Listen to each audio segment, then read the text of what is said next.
प्यारे बच्चों, मैं हूं आपकी हिंदी शिक्षिका प्रीति।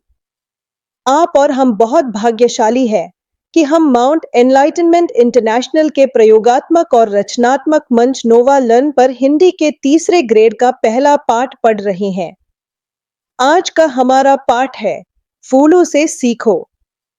इस पाठ में हम जानेंगे कि फूलों के साथ साथ हम पेड़ों, नदियों, सूरज और चांद से भी अच्छी बातें सीख सकते हैं।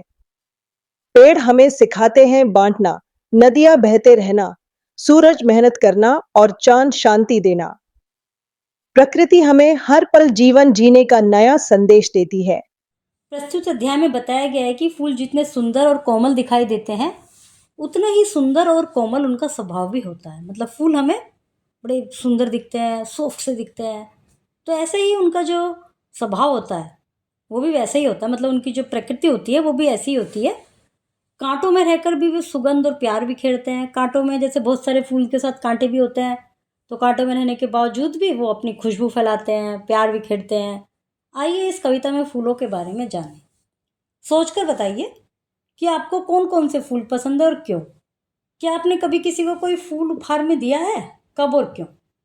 फूलों से हमें क्या क्या चीज़ें मिलती हैं, मतलब फूल का क्या क्या यूज़ है, फूलों से बनी हुई कौन कौन सी चीज़ हम यूज़ करते हैं। पढ़ते हैं कविता। हम फूलों ने सीखा खिलना, हंसना और हंसाना, अपनी मधुर महक से सारे उपवन को महकाना।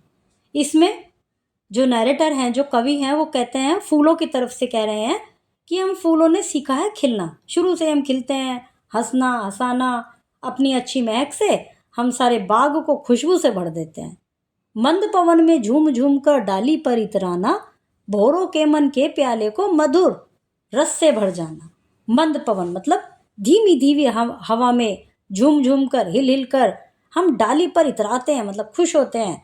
और जो भौरे होते हैं, जो फूलों के आसपास ही मंडराते हैं, उनका मीठा रस, शहद, उनके मन को, जो फूल हैं, भौरों को, फूल जो हैं भौरों को अपनी ओर आकर्षित करते हैं, उनके मन को अपनी तरफ खींचते हैं, मधुर शहद रस से भर देते हैं। भौरों के जो मन का प्याला है, एक तरह से उनके मन को खुश कर देते हैं और शहद रस से भर देते हैं।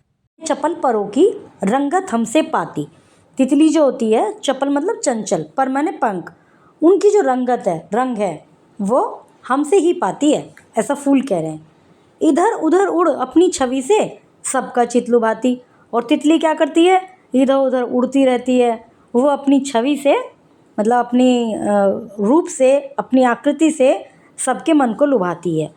गीत हमारी ही शोभा के कोयल गाने गाती, गोरैया गुणगान हमारे गाते नहीं अघाती। और हमारी ही शोभा के, हमारी ही सुंदरता के गुणगान कोयल करती है। गोरैया भी हमारे गुण गाते गाते नहीं थकती। अघाती मतलब थकना। कांटों की गोदी में पलकर हम हंसते रहते, सूरज की गर्मी में जलकर हम हंसते रहते।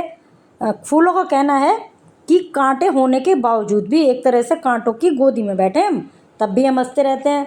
सूरज की गर्मी, हम सूरज की गर्मी से कितने परेशान हो जाते हैं, धूप लगते हैं हम एकदम परेशान होकर अंदर भागते हैं, तो फूल कहते हैं सूरज की गर्मी भी सहते हैं हम और तब भी हंसते रहते हैं। अंत समय धरती पर गिरकर हम हंसते रहते, हम जीवन भर समझ न पाते दुख किसको कहते हैं। आगे फूल कहते हैं कि अंत में जब फूल की लाइफ पूरी हो जाती है, वो नीचे गिर जाता है, और अंत में गिरकर भी जब हम नीचे गिर जाते हैं तब भी हम हंसते रहते हैं। हमें नहीं पता कि दुख किसको कहते हैं, क्यों परेशान होते हैं लोग कि मैं दुखी हूँ, क्यों दुखी होते हैं। तो हमारी तरह हंसना सीखो, हमारी तरह खुश रहना सीखो। प्रिय बच्चों, आज हमने अपना पहला पाठ फूलों से सीखो पूरा किया। अब आप घर जाकर सोचिए कि फूल, पेड़, नदी, सूरज और चांद से आपको कौन सी अच्छी बातें सीखने को मिलती हैं। इन्हें अपने परिवार के साथ भी साझा कीजिए। मुझे आप सब पर गर्व है कि आपने आज ध्यान से सुना और समझा कि प्रकृति हमारी सबसे बड़ी शिक्षक है। कल हम एक नए, मजेदार और ज्ञानवर्धक पाठ के साथ फिर मिलेंगे।